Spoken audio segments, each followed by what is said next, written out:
شاكرا وآمرا إن الله وملائكته يصلون على النبي يا أيها الذين آمنوا صلوا عليه وسلموا تسليما۔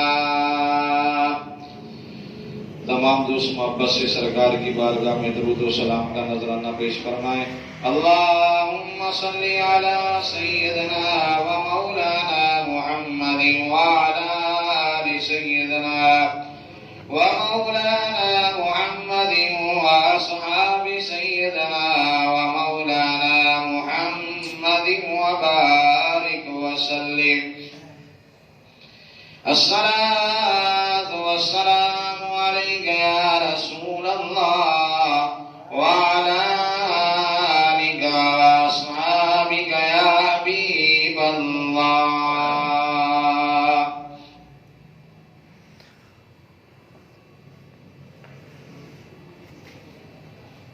شان میرے اللہ نے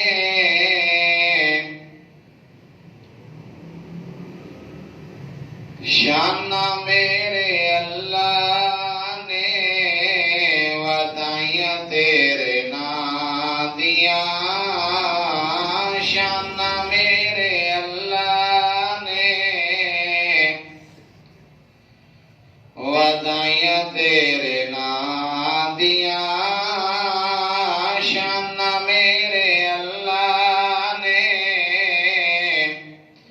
ودائیاں تیرے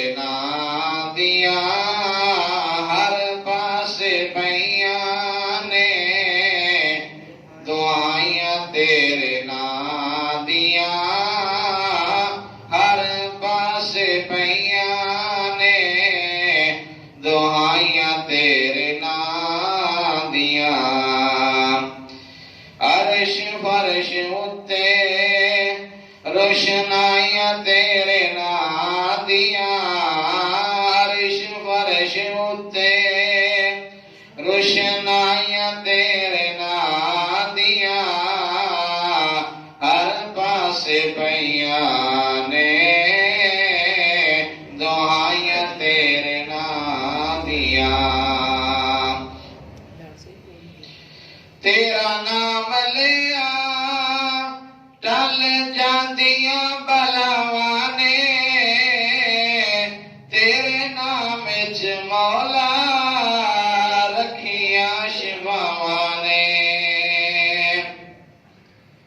تیرا نام لیا ٹل جاندیاں بلاواں نے، تیرے نام وچ مولا رکھیاں شفاواں نے، شان میرے اللہ نے ودائیاں تیرے نادیاں، شان میرے اللہ نے ودائیاں تیرے نادیاں، ہر پاس پیاں نے دعائیاں تیرے نادیاں، عرش فرش اتے روشنائیاں تیرے نادیاں، عرش فرش اتے روشنائیاں تیرے نادیاں، ہر پاس پیاں نے دعائیاں تیرے نادیاں۔ محترم المقام قابل صد احترام دوستو بزرگوں عزیز ساتھیوں، اللہ وحدہ لا شریک کی حمد و ثنا کے بعد جو مالک کائنات، خالق کائنات، رازق کائنات ہے، علی کل شیء قدیر ہے، قادر مطلق ہے، کن فیکون شان کا مالک ہے، موجود اور عدم کا مالک ہے، اس رب وحدہ لا شریک کی حمد و ثنا کے بعد اس کے پیارے حبیب تاجدار مدینہ سرور قلب و سینہ حبیب کبریا احمد مجتبی حضرت عبداللہ کے چاند سیدہ آمنہ کے لال حبیب کائنات محبوب کائنات سرور کائنات فخر کائنات باعث تخلیق کائنات محسن کائنات حسن کائنات آقا علیہ الصلوۃ والسلام کی بارگاہ میں ہدیہ درود و سلام پیش کرنے کے بعد قرآن مجید فرقان حمید میں سے چند آیات کریمہ آپ کے سامنے تلاوت کی ہیں۔ دعا ہے رب ذوالجلال ان آیات کریمہ کی روشنی میں حق سچ کہنے کی توفیق عطا فرمائے، اور جو کچھ بیان کیا جائے رب ذوالجلال مجھے اور آپ کو اس پر عمل کی توفیق عطا فرمائے۔ ماہ ربیع الاول کی 12 تاریخ کی آمد ہے۔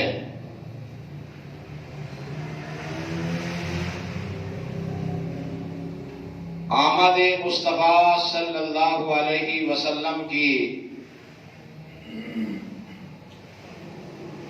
14 صدیاں قبل 12 ربیع الاول کی صبح جو آمد ہوئی، اس تاریخ کی آمد ہے، اور عالم اسلام کے اندر جب بھی اس محبوب خدا کی وہ گھڑی وہ وقت وہ مہینہ آتا ہے جس میں رب نے اپنے محبوب کو دنیا میں مبعوث فرمایا، تو عالم اسلام کے اندر جشن کا سما ہوتا ہے، خوشیوں کا سما ہوتا ہے۔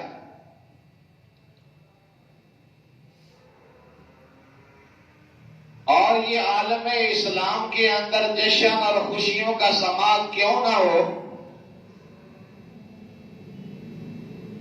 علامہ آلوسی رحمۃ اللہ تعالی علیہ فرماتے ہیں جب رب نے اپنے محبوب کو دنیا میں بھیجا تو رب نے خود خوشیوں کا سما باندھا، رب نے خود خوشیوں کا اظہار کیا مختلف صورتوں میں۔ اللہ نے کائنات کو مزین کیا جب اپنے محبوب کو بھیجا، آسمانوں کے اندر رب نے 2 ایسے ستون روشن کیے، اور رب نے ان کو سلامت رکھا اس وقت تک جب اللہ کے محبوب معراج والی رات تشریف لے گئے،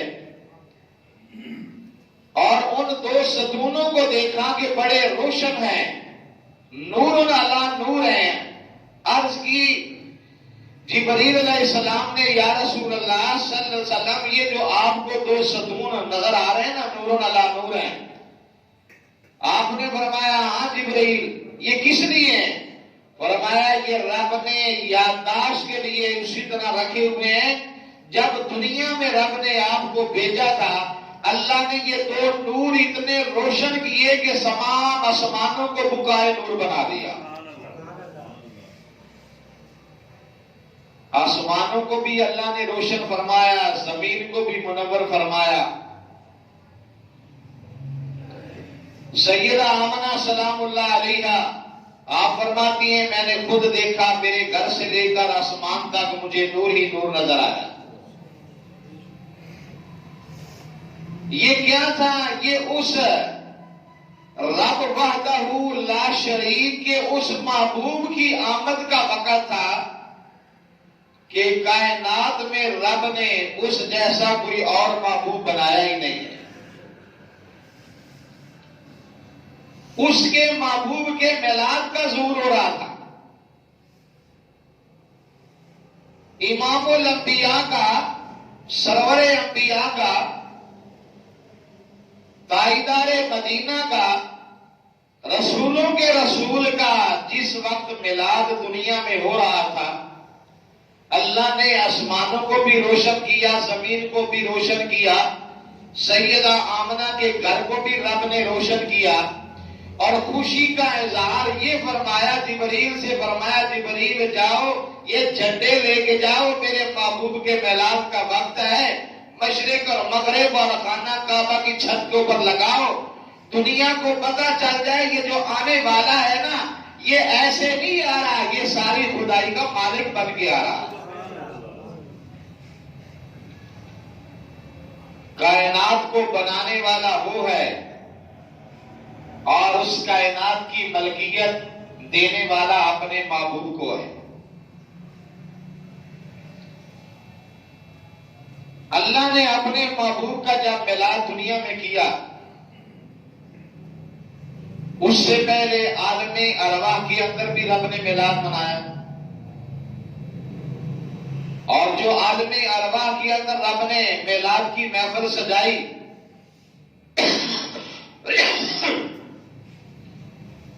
وہ تو اتنی عظیم محفل تھی کہ جس میں جو سامعین سننے والے تھے وہ سارے نبی اور پیغمبر تھے۔ تو جس محفل میلاد میں نبی اور پیغمبر آئے ہوئے ہوں، اندازہ لگا اس محفل کا عالم کیا ہوگا، اس کی شان کیا ہوگی۔ پھر جس محفل میلاد میں نبی آنے والے ہیں، رب خود اپنے نبی کے میلاد کو بیان فرمانے والا ہے، خود ذکر کرنے والا ہے، خود اپنے محبوب کی آمد کا ذکر فرمانے والا ہے، اپنے محبوب کے میلاد کا ان نبیوں کے سامنے ذکر فرما رہا ہے، تو پھر خود اندازہ لگا جس کے میلاد کا ذکر خود خدا کرے، اس محبوب کی شان کا عالم کیا ہے۔ یہاں صرف سمجھانے کے لیے دو تین باتیں عرض کرنا چاہتا ہوں۔ آج لوگ طرح طرح کی باتیں کر رہے ہیں، جب بھی یہ 12 ربیع الاول کا دن آتا ہے نا، خوشیوں کا دن ہوتا ہے،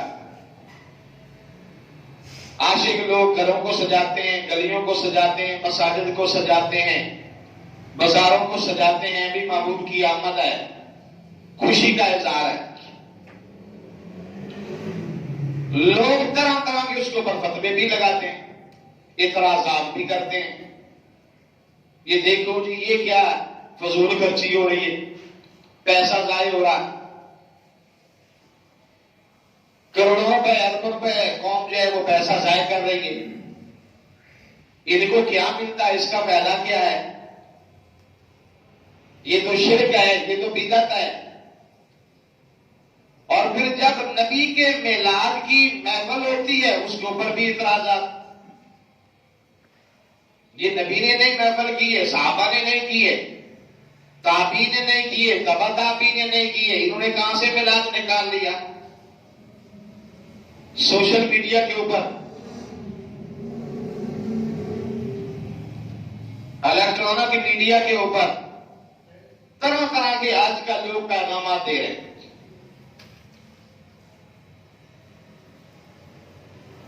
بلکہ کل میں نے ایک کلپ دیکھا ہے، جاپان سے وہ آیا ہے، جاپان میں آدمی جس نے وہ بھیجا ہے،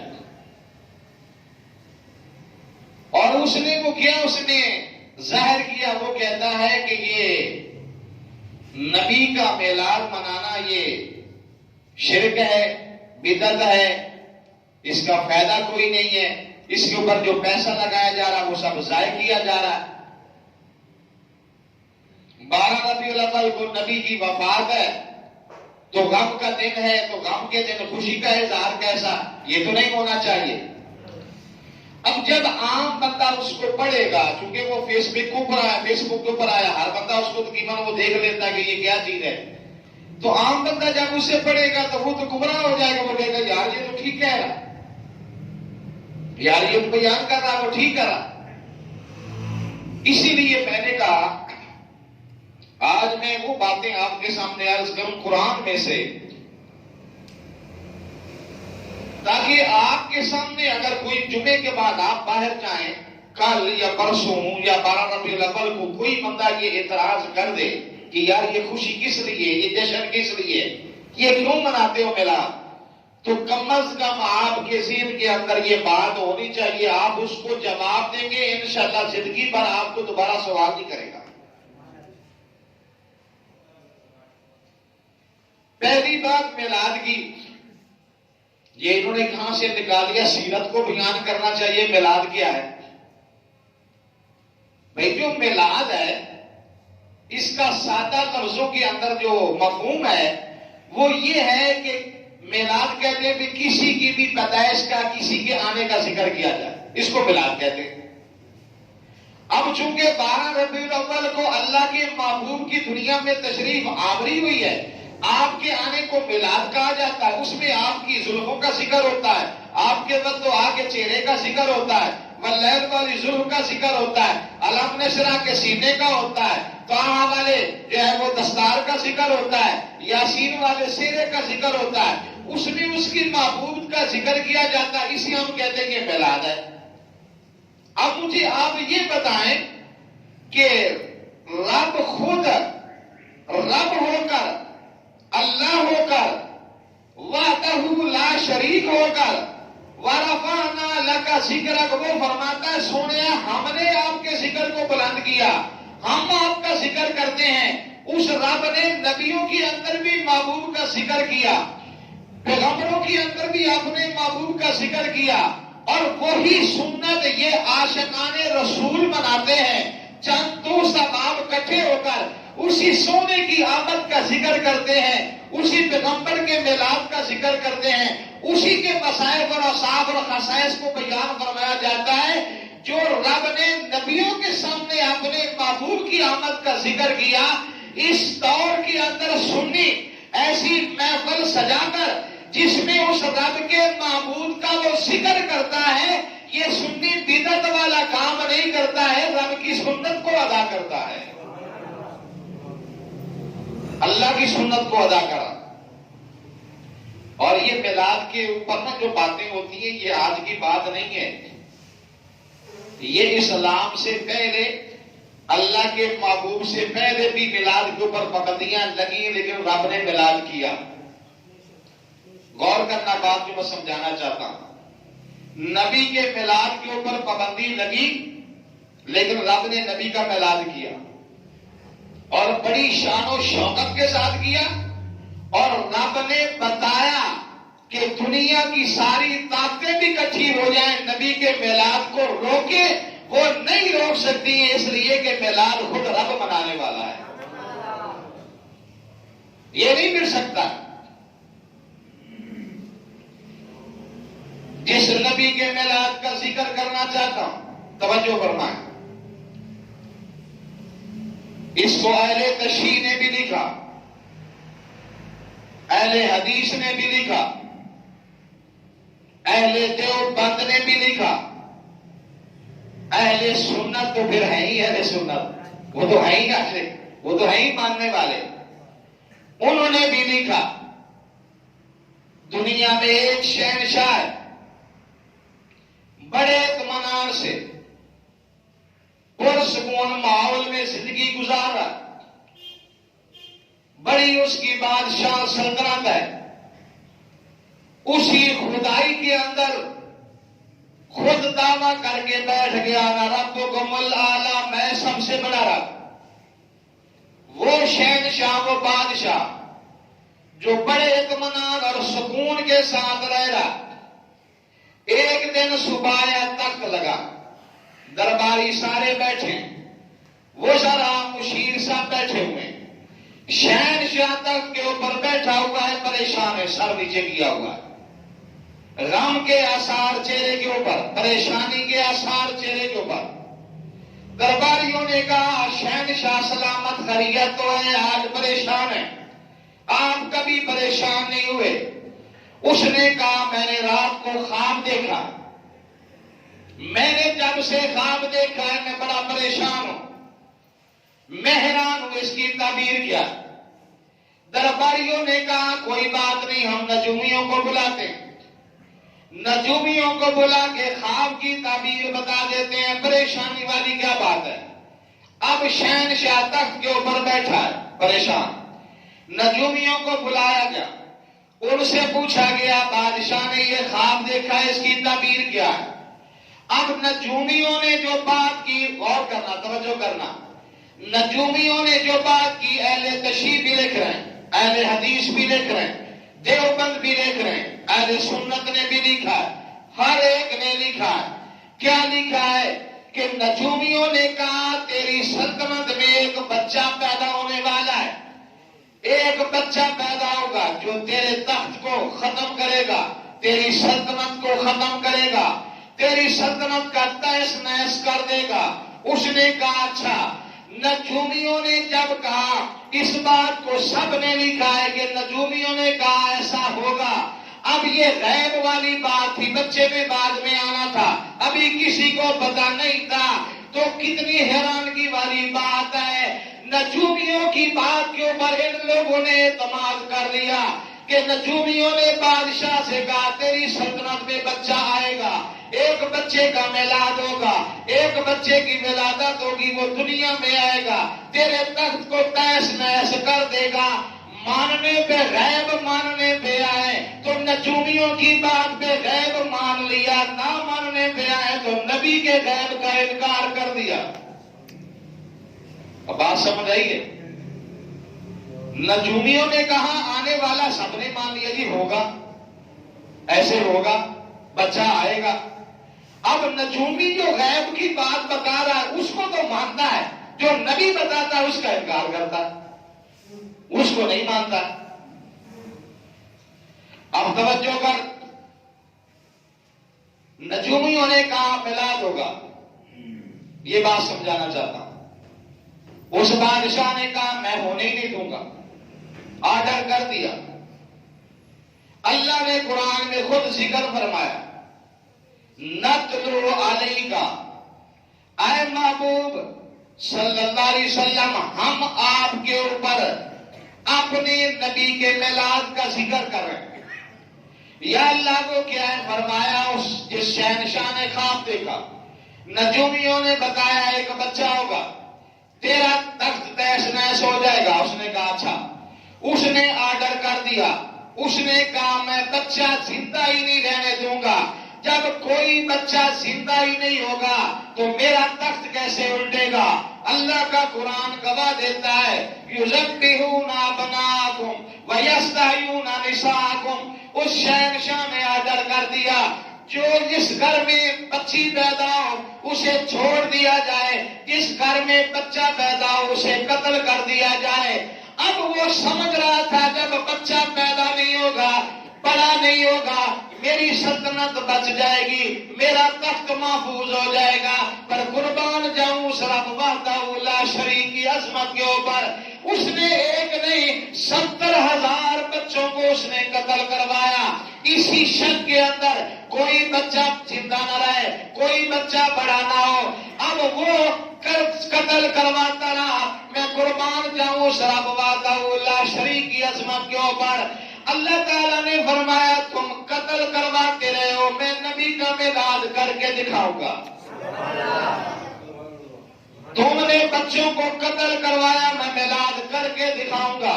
پھر اللہ نے اپنے نبی کا میلاد کیا, میلاد کیا. سورۃ قصص کے اندر 20واں سپارہ ہے, اس کو اٹھا کر دیکھو, دوسری ایت, تیسری ایت, چوتھی ایت, 5ویں ایت. گھر جا کے ترجمے والا قرآن لے لینا, اس کا نیچے ترجمہ پڑھتے جانا, اس میں کیا لکھا ہوا ہے. وہ شہنشاہ میلاد کو روکتا رہا کہ لگا میں نے نہیں ہونے دینا ہے. 70,000 اس نے بچے قتل کروا دیے, پر نبی کا میلاد پھر بھی ہو گیا. ہوا نا نبی کا میلاد. آگے بتاتا ہوں پھر ساری بات کھل جائے گی. ایک جملہ کہنا چاہتا ہوں, اور وہ جملہ آپ کی توجہ ہوگی تو پھر وہ جملہ آپ کو سمجھ آئے گا, ایسے نہیں آئے گا. اللہ اپنے نبی کا میلاد دنیا میں کرنا چاہتا ہے. دنیا کا ماحول ٹھیک نہیں ہے, حالات ٹھیک نہیں ہے, دنیا کا ماحول ٹھیک نہیں ہے, دنیا کے حالات ٹھیک نہیں ہے, پر رب نے اپنے نبی کا میلاد کیا. اس بادشاہ نے شہنشاہ نے 70,000 بچوں کو قتل کیا. اس کے باوجود رب نے موسیٰ کلیم اللہ کا میلاد کیا.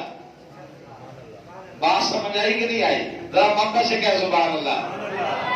70,000 بچوں کو قتل کیا. کہنے کا کوئی بچہ پیدا ہی نہ ہو، یہی تو میلاد ہے. رب نے فرمایا ہے کہ آپ نے اپنے نبی کا میلاد کیا. اب ایمانداری سے مجھے بتا، جس نبی کے میلاد سے پہلے 70,000 بچوں کو قتل کیا، کیا بنی اسرائیل کے اندر 70,000 بچے قتل ہوئے پر موسیٰ کلیم اللہ کا میلاد پھر بھی نہیں رکا ہے؟ تو جس نبی کے میلاد سے پہلے بچے قتل ہو جائیں اس نبی کا میلاد نہیں رکتا ہے، تو جس نبی کے میلاد کے اوپر بچے بانٹتے جائیں اس کا میلاد کیسے رک سکتا ہے؟ اب سمجھ آئیے بات. اس کے میلاد سے پہلے بچے قتل ہوئے، میلاد تو اس کا نہیں رکا. اور میرے محبوب کے میلاد کے اوپر رب نے پورے سال کے اندر جس گھر میں بچہ پیدا ہونے والا تھا اس میں بیٹی نہیں دی ہے، بیٹا پیدا کیا ہے. کیوں؟ اس لیے کہ عرب کے لوگ سمجھتے تھے جہالت کی وجہ سے جس گھر میں بیٹی پیدا ہو جائے لوگ رونا شروع کر دیتے تھے، وغیرہ شروع کر دیتے تھے، ندامت اور شرمندگی کی وجہ سے چہرہ چھپاتے تھے. رب نے فرمایا سونیا تو دنیا میں جا رہا ہے، تو رلانے کے لیے نہیں جا رہا ہے، تو ہنسانے کے لیے جا رہا ہے. اب تیری آمد کے اوپر سب کو بچے دوں گا تاکہ روئے کوئی نہ ہر کوئی ہنسے، اس لیے کہ میرے محبوب کا میلاد ہے. رب نے اپنے محبوب کا بھی میلاد کروایا موسیٰ کلیم اللہ کا. فرعون روکتا رہا، بچے قتل کرواتا رہا کہ بچہ پیدا ہی جو ہو اس کو قتل کیا جائے، زندہ ہی کوئی نہ رہے، باقی کوئی نہ بچے. لیکن رب نے پھر اپنے نبی کا میلاد کیا. موسیٰ کلیم اللہ دنیا میں آ گئے، میلاد ہو گیا نبی کا. ایجنسیوں کو پتا چل گیا، خبر ہوگی بھی بیٹا پیدا ہو گیا، بچہ پیدا ہو گیا. موسیٰ کلیم اللہ کی ماں نے اپنے بیٹے کو جلدی سے اٹھایا، اٹھا کر جا کر تندور کے اندر رکھ دیا، اوپر برتن دے دیا. واپس آ گئی، ایجنسیوں والے آئے، خبر ملی بیٹا ہوا. ایجنسیوں والے آئے، انہوں نے آ کر سارے گھر کی جانچ پڑتال دیکھ بھال سارے گھر کا ملازہ کیا، کہیں بچہ نظر نہیں آیا. جب ایجنسیوں والے واپس چلے گئے بچہ نظر کوئی نہیں آیا.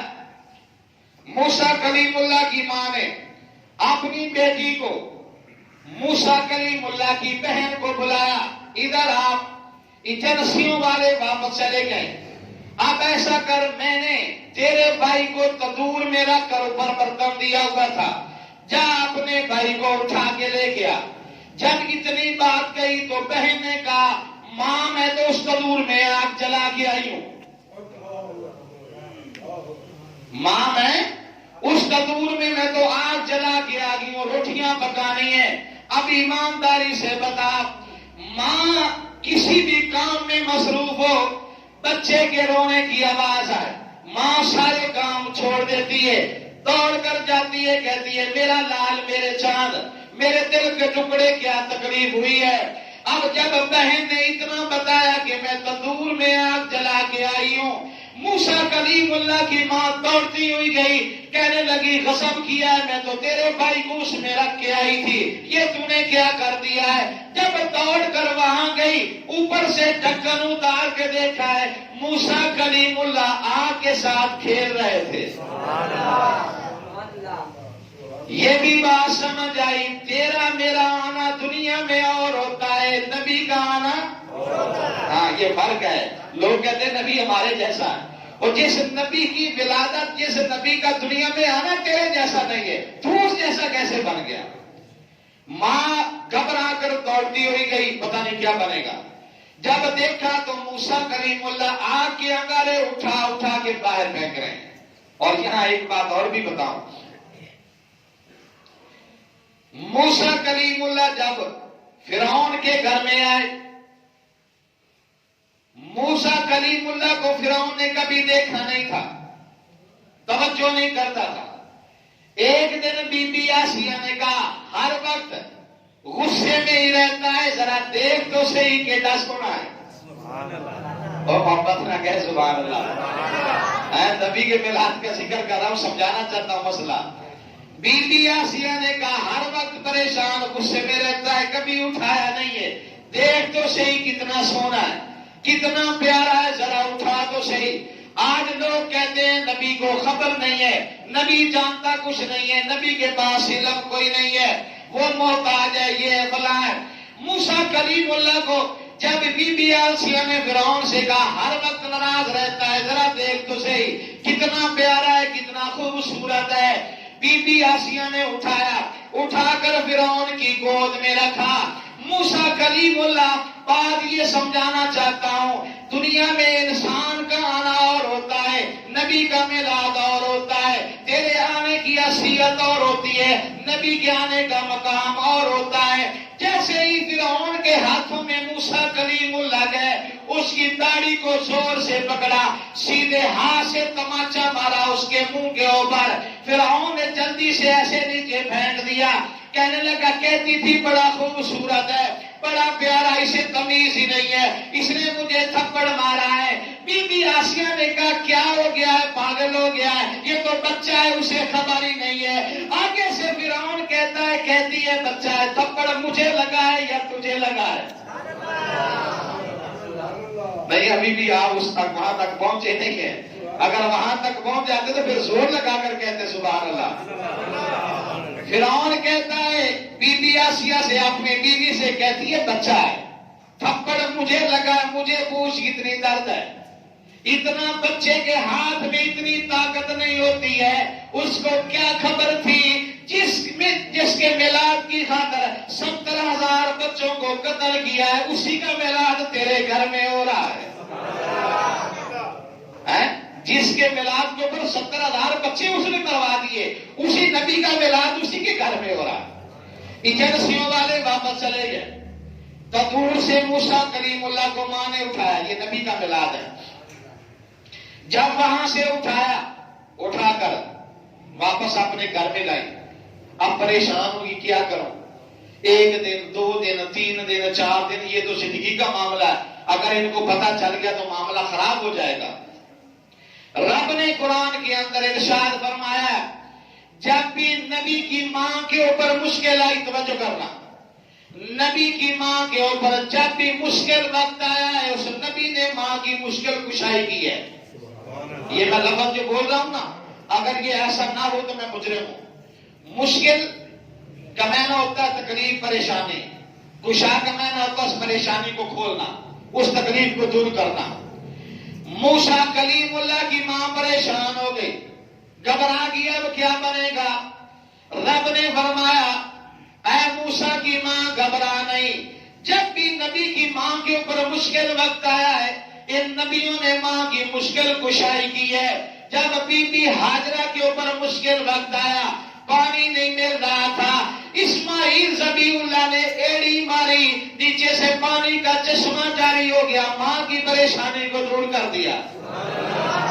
عیسیٰ روح اللہ کی ماں بی بی مریم جب گھر میں بچہ اٹھا کے لے کے آئی، رشتہ داروں نے تانا دینا شروع کر دیا، مریم یہ بچہ کہاں سے لے کے آئی ہے، شادی تیری نہیں ہوئی ہے، نکاح تیرا نہیں ہوا ہے، شوہر تیرا کوئی نہیں ہے، بچہ کہاں سے لے کے آیا ہے؟ ماں کے دل کے اوپر بڑی تکلیف پہنچی، رشتہ داروں کو پتہ نہیں ہے معاملہ کیا ہے۔ ابھی ماں کی عزت کے اوپر جب تان کیا ہے، ماں کے اوپر جب مشکل وقت آیا ہے، پھر عیسیٰ روح اللہ نے مشکل کشائی کی ہے، اور کیسے کی ہے؟ اللہ کا قرآن فرماتا ہے قال انی عبد اللہ، فرمایا لوگوں میری ماں کے اوپر تان نہ کرو، میں عام نہیں آنے والا، میں تو اللہ کا نبی اور بندہ آنے والا ہوں۔ رب نے فرمایا موسیٰ کی ماں گھبرا نہیں، میلاد میں نے کیا ہے، پریشانی گھبراہٹ لینے کی ضرورت نہیں، میں خود ہی اس کا انتظام کروں گا۔ رب نے فرمایا جبریل جی رب جلیل، اللہ نے فرمایا جبریل جنت میں جا، یا اللہ کیا کرنا ہے؟ جنت میں سے ایک درخت کو لے، اس کے چیر کر اس کے پھٹے بنا کر اس کا صندوق بنا کر جا جو موسیٰ کلیم اللہ کے دروازے کے اوپر چلا جا. موسیٰ کی ماں سے کہہ دو اپنا بچہ اٹھا کر صندوق کے اندر رکھ کے دریا کے سپرد کر دو. موسیٰ جانے یا موسیٰ کا خدا جانے. اور یہاں ایک بات اور بھی بتا دوں، اللہ نے جبریل سے فرمایا، اب موسیٰ کلیم اللہ کا میلاد ہو رہا تھا تو موسیٰ کلیم اللہ کے میلاد کا انتظام ہو رہا، اور موسیٰ کلیم اللہ کے میلاد کے انتظام میں رب نے جبریل سے فرمایا، جبریل تو بھی خالی نہ رہے، تو بھی میرے نبی کے میلاد کے انتظام میں شامل ہو جا. سمجھ آئی کہ نہیں آئی؟ آج اگر رات کو تو گلی بازار میں جھنڈے لگاتا ہے، جھنڈیاں لگاتا ہے، گھر کو روشن کرتا ہے، مسجد کو سجاتا ہے، محلے کی مسجد کو روشن کرتا ہے، یہ نبی کے میلاد کے آنے کا جو انتظام کر رہا ہے رب نے جبریل سے انتظام کروایا ہے. فرمایا موسیٰ کلیم اللہ کا میلاد ہو گیا ہے، اس کا انتظام کر. جنت سے درخت کو چیر کر اس کے پھٹے لے کر اس کا صندوق بنا کر جا کر لے کر چلا جا، تاکہ میلاد کے انتظام کرنے والوں میں سے تیرا نام بھی شامل ہو جائے. اللہ خود اپنے نبی کے میلاد کے انتظام خود کروا رہا ہے. آج جو بچہ بڑی محبت سے اور پتہ نہیں اس کے دل میں کیا ہے کہ میرے محبوب میرے آقا کا میلاد آ رہا ہے، وہ گلی اور بازار کو سجا رہا ہے، اس کے دل کی کیفیت تو اللہ جانتا ہے، اس کے دل میں کتنی خوشی کا اظہار ہے. آج اگر مسجد کو وہ بندہ سجا رہا ہے، اس کے اوپر محنت کر رہا ہے، وہ اللہ جانتا ہے اس کے دل میں کیا خوشی کا اظہار ہے، اور تو اس کے اوپر فتوے لگا رہا، پیسہ ضائع کر رہا، گناہ کر رہا ہے، غلط کر رہا ہے، اس کا کیا فائدہ؟ نبی کے میلاد کا انتظام تو اللہ خود جبریل سے کروا رہا کہ جاؤ صندوق لے کے جاؤ اور عام نہیں جنت سے لے کے جاؤ. جب اس کے اندر ڈالا گیا رب نے فرمایا اس کو دریا میں سپرد کر دے. 1 دن 2 دن 3 دن وہ دریا کی لہروں پہ چلتا ہوا صندوق، وہی فرعون جو کہتا تھا میں نے میلاد نہیں ہونے دینا ہے، پھر نبی کا میلاد اسی کے گھر میں ہو رہا ہے. 3 دن کے بعد میاں بیوی اسی نہر دریا کے کنارے ٹہل رہے ہیں. وہ صندوق چلتا چلتا ایک درخت کے ساتھ جا کر اٹک گیا.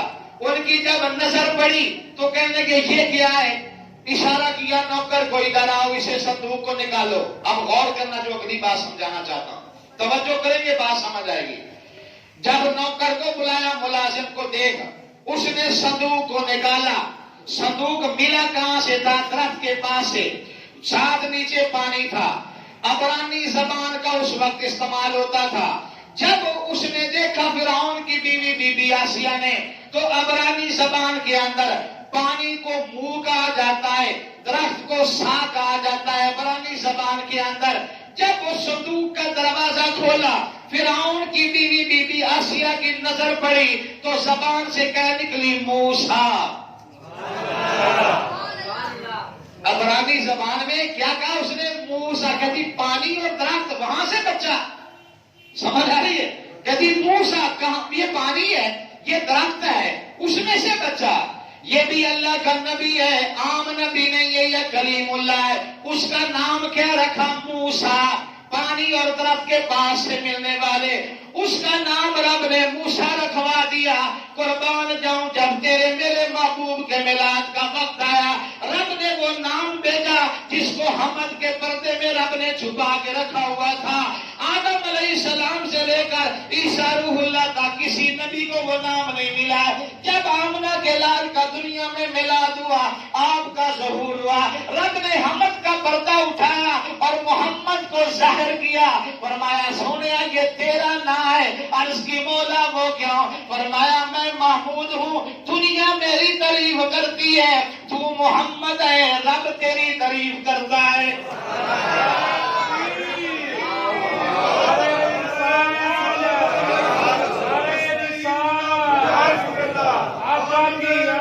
مرحبا مرحبا. رب نے فرمایا وہ موسیٰ پانی اور درخت والا، تو محمد ہے جس کی تعریف ختم ہی نہیں ہو سکتی ہے، جس کی تعریف کی انتہا ہی کوئی نہیں ہے.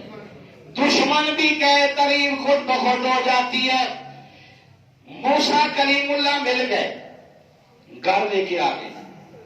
اسی فرعون کے گھر میں نبی کا میلاد ہو رہا ہے. جو انکار کرتا تھا نا میلاد نہیں ہونے دینا، اسی کے گھر میں نبی کا میلاد ہو رہا. یہاں ایک بات اور بتا دوں، آپ لوگ دوست احباب میں سے کس کس نے حج عمرہ کیا؟ ذرا آپ کھڑا کر کے بتا دیں جس نے حج عمرہ کیا. ماشاءاللہ.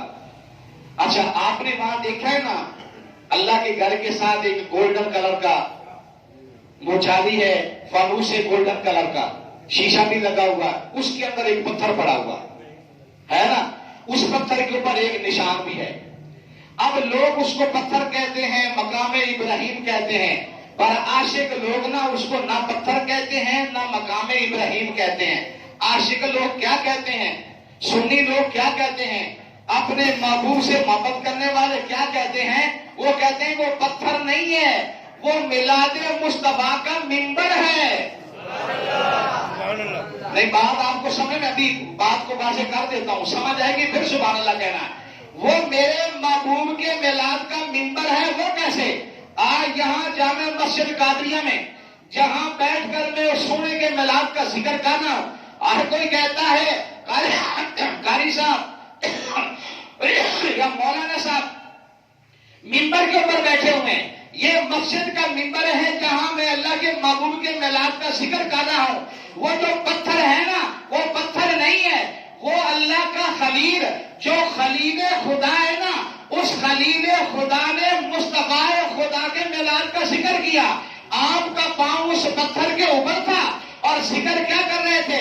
ربنا وبعث فیہم رسولا منہم یتلو علیہم آیاتک ویعلمہم الکتاب والحکمت ویزکیہم انک انت العزیز الحکیم. رب نے فرمایا ابراہیم، جس میلاد کے منبر کے اوپر تو نے قدم رکھ کر میرے محبوب کے میلاد کا ذکر کیا ہے نا، اب ہم اسے چھوڑیں گے نہیں، اسے ختم نہیں کریں گے، تا قیامت اسے سلامت رکھیں گے.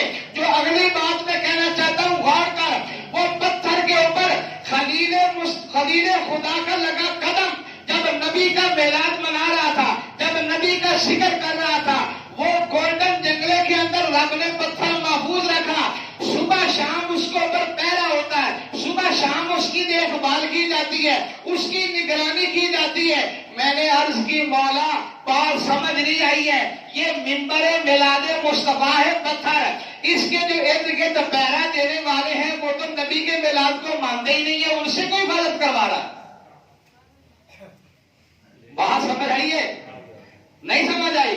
بھی یہ پتھر ہے منبر میلاد مصطفیٰ، اوپر لگا ہے گولڈن جنگلہ، اس کے جو ارد گرد حفاظت کرنے والے ہیں وہ تو میلاد کے منکر ہیں، وہ تو میلاد کو مانتے ہی نہیں ہے. یا اللہ ان سے حفاظت کیوں کروا رہا ہے؟ یہ پاکستان میں عاشق تھوڑے ہیں، یہ سنی تھوڑے ہیں، ہندوستان میں تھوڑے عاشق بیٹھے ہیں، کسی عاشق کی ڈیوٹی لگا دے تو اس کی جا کر حفاظت کرے.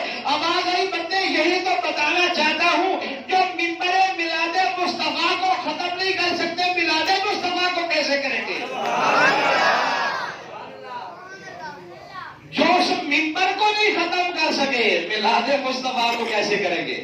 اگلی بات، یہ قاری صاحب ذرا ٹائم ہو رہا ہے لیکن میں 2-3 باتیں اس لیے آپ کے سامنے عرض کرنا چاہتا ہوں. میں نے بتایا آج کل میڈیا کے اوپر، سوشل میڈیا کے اوپر، الیکٹرانک میڈیا کے اوپر لوگ بڑی باتیں کریں. ذرا ایک قرآن اٹھانا وہاں سے قاری صاحب، سورت تحریم نکالو قرآن میں سے، 28 اسماعیل کی سورت آخری نکالو. یہ میں آپ کو قرآن میں سے مسئلہ بتانا چاہتا ہوں. لوگ کہتے ہیں یہ جھنڈیاں لگا کے خوشی کا اظہار کرتے ہیں، پیسہ ضائع کرتے ہیں. یہ اپنے گھر کی چھت کے اوپر لائٹیں لگا کے یہ پیسہ ضائع کر رہے ہیں، خوشی کا اظہار کر کے. محلے کی مسجد کو سجا کے یہ پیسہ ضائع کر رہے ہیں، اس کا فائدہ کوئی نہیں ہے. یہ لوگوں کے ذہن کو خراب کرتے ہیں. مجھے وہ آیت زبانی بھی آتی ہے، میں زبانی بھی آپ کے سامنے پڑھ کے بتا سکتا تھا، لیکن میں آپ کے ذہن کو واضح کرنے کے لیے یہ قرآن میرے ہاتھ میں ہے. یہ سورت تحریم 28واں سپارہ ہے، آخری سورت ہے. اس میں سے میں آپ کو پڑھ کے بتا دیتا ہوں. اللہ نے اس میں ارشاد فرمایا وَضَرَبَ اللَّهُ مَثَلًا لِلَّذِينَ آمَنُوا امْرَأَتَ فِرْعَوْنَ. اللہ نے قرآن میں مثال بیان کی ہے اس عورت کی. کون سی عورت؟ جو فرعون کی بیوی ہے. اللہ نے اس کی مثال بیان کی مسلمانوں کے لیے. وہ مسلمانوں، جو فرعون کی بیوی ہے نا، بی بی آسیہ، وہ تمہارے لیے آئیڈیل ہے، وہ دنیا میں اس جیسی عورت کوئی نہیں، وہ بڑی بے مثال عورت ہے دنیا کے اندر، وہ بڑی اچھی خاتون ہے دنیا کے اندر، اس کا بہت بڑا مقام ہے فرعون کی بیوی کا۔ یا اللہ وہ کیسے جس فرعون کی بیوی کا ذکر قرآن میں کر رہا ہے کہ وہ بے مثال ہے، اس جیسی عورت کوئی نہیں ہے۔ اللہ وہ تو پلید فرعون کے گھر میں رہتی تھی، اس پلید کے گھر میں نہ تہجد پڑھی، اس پلید کے گھر میں نہ روزہ رکھا، اس پلید کے گھر میں نہ نمازیں پڑھی، اس پلید کے گھر میں نہ صدقہ خیرات کیا، زکات بھی کچھ نہیں کیا۔ اللہ پلید کے گھر میں رہنے والی بے مثال عورت کیسے بن گئی؟ اللہ تو نے دنیا میں قرآن میں اس کی مثال کا ذکر کیسے ارشاد فرما دیا؟ اس کو اتنا عظیم تو نے کیسے بنا دیا؟ آواز آئی تو نے سورۃ قصص کو نہیں پڑھا؟ اس نے فرمایا کہ جب بی بی آسیہ کے ہاتھوں کے اوپر موسیٰ کلیم اللہ کا جب میلاد ہو گیا تھا، فرعون نے کہا یہ کیا ہے؟ اس نے کہا بچہ ہے۔ اس نے کہا بلاؤ جلاد کو، اس کو قتل کرو۔ میں نے 17,000 بچے قتل کروا دیے، یہ میرے گھر میں کیسے بچہ آ گیا؟ اس کو بھی قتل کر دو۔ اللہ کا قرآن کہتا ہے بی بی آسیہ نے کہا اوے خبردار، لا تقتلوہ، اس کو قتل نہیں کرنا۔ کیوں؟ اس نے کہا، فرعون نے کہا کیوں نہیں کرنا؟ میں نے 17,000 مار دیے، اس کو کیوں نہیں قتل کرنا؟ اس نے کہا لا تقتلوہ، اسے قتل نہیں کرنا۔ پوچھا کیوں؟ کہنے لگی وقالت امرأۃ فرعون قرۃ عین لی ولک۔ اس نے کہا تمہیں پتہ نہیں ہے یہ نبی ہے، میرے ہاتھوں کے اوپر جب آتا ہے نا تو میں جب اس کو دیکھتی ہوں میرے دل میں ٹھنڈ پڑتی ہے۔ میں جب اس کو دیکھتی ہوں میرے دل میں ٹھنڈ پڑتی ہے، سکون ملتا ہے۔ ایمانداری سے بتا، یہ قرآن تیرے سامنے پڑا ہوا ہے۔ اس پلید کی بیوی ہے بی بی آسیہ، نہ پاک کے گھر میں رہنے والی ہے، نہ تہجد، نہ نماز، نہ روزہ، نہ زکات، کچھ نہیں کیا ہے۔ اللہ فرماتا ہے اس جیسی دنیا میں عورت کوئی نہیں ہے۔ یا اللہ وہ کیوں؟ فرمایا اس لیے اس نے میرے نبی سے محبت کی ہے، اس نے میرے نبی سے محبت کی ہے۔ اگر موسیٰ کا نام لیتے ہوئے دل میں ٹھنڈ پڑ جائے، اس جیسی عورت دنیا میں کوئی نہیں ہے، تو جس کے دل میں محمد کا نام لیتے ہوئے ٹھنڈ پڑ جائے اس کا مقام کیا ہے؟ اللہ اکبر۔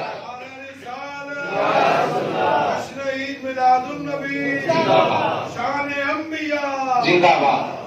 اب بات سمجھ آئیے، اگر وہ نبی سے کرے محبت، رب اس کو اتنا بڑا مقام عطا فرمائے، اور تو اپنے محبوب کی آمد کے اوپر خوشی کا اظہار کرے، اللہ تیری خوشی کو رائگاں کر دے گا، اس کو ضائع کر دے گا، تیری اس خوشی کی قدر نہیں ہوگی۔ ابو لہب جو غیر مسلم ہے، کافر ہے، مشرک ہے، اس نے بھتیجا سمجھ کر خوشی کا اظہار کیا۔ جب بھی پیر کا دن آتا ہے نا، جہنم کے اندر عذاب اس کا کم کر دیا جاتا ہے۔ اس نے اپنے بھتیجے کے میلاد کے اوپر لونڈی کو آزاد کیا تھا۔ اللہ نے فرمایا میں نے اپنے محبوب کے صدقے تمہیں سلا دیا ہے۔ جب پیر کا دن آتا ہے اس کا عذاب کم ہو جاتا ہے۔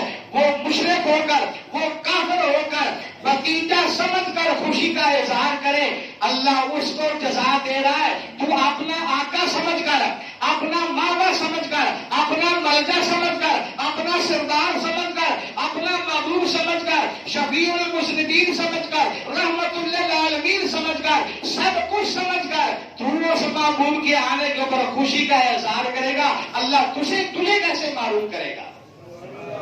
آپ میری بات سمجھ آئی کہ نہیں آئی؟ کوئی اگر آپ سے ایسی بات کرے اس کو یہ پڑھ کے سناؤ۔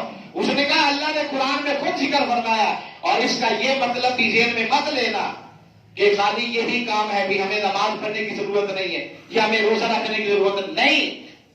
یہ دونوں چیزیں لازم ہیں، میلاد مصطفیٰ بھی صلی اللہ علیہ وسلم اور سیرت مصطفیٰ صلی اللہ علیہ وآلہ وسلم، یہ دونوں چیزیں لازم ہیں، ایک دوسرے کے ساتھ جڑی ہوئی ہیں۔ اگر نبی کی آمد کے اوپر خوشی کا اظہار کیا جائے، اللہ اس کی بھی جزا عطا فرماتا ہے اور فرمائے گا۔ اور جو نبی کی سیرت کے اوپر عمل کرے گا، قرآن اٹھا کر دیکھ لو، جب موسیٰ کو دنیا میں بھیجا نا رب نے، تو قرآن نے ذکر فرمایا ہم نے موسیٰ کو اس لیے بھیجا جو اس کے ماننے والے ہوں گے نا، ہم اسے زمین کا وارث بنائیں گے۔ کیا بنائیں گے؟ زمین کا وارث بنائیں گے۔ جب میرے اور آپ کے محبوب کے میلاد کی باری آئی نا، رب نے فرمایا تلک الجنۃ التی نورث من عبادنا من کان تقیہ، موسیٰ کے میلاد منانے والوں کو زمین کا وارث بنایا، مصطفیٰ کا میلاد منانے والوں کو جنت کا وارث بنایا۔ اس لیے میرے بھائیوں اپنا عقیدہ مضبوط رکھیں، پختہ رکھیں، ادھر ادھر کی باتوں کے اوپر توجہ مت دیں، اپنی خوشی کا اظہار کریں، دل کھول کر اظہار کریں اور پھر اللہ تعالیٰ سے مانگیں، اللہ تعالیٰ ضرور مہربانی فرمائے گا۔ اللہ تعالیٰ مجھے اور آپ کو نیک عمل کی توفیق عطا فرمائے۔ وآخر دعوانا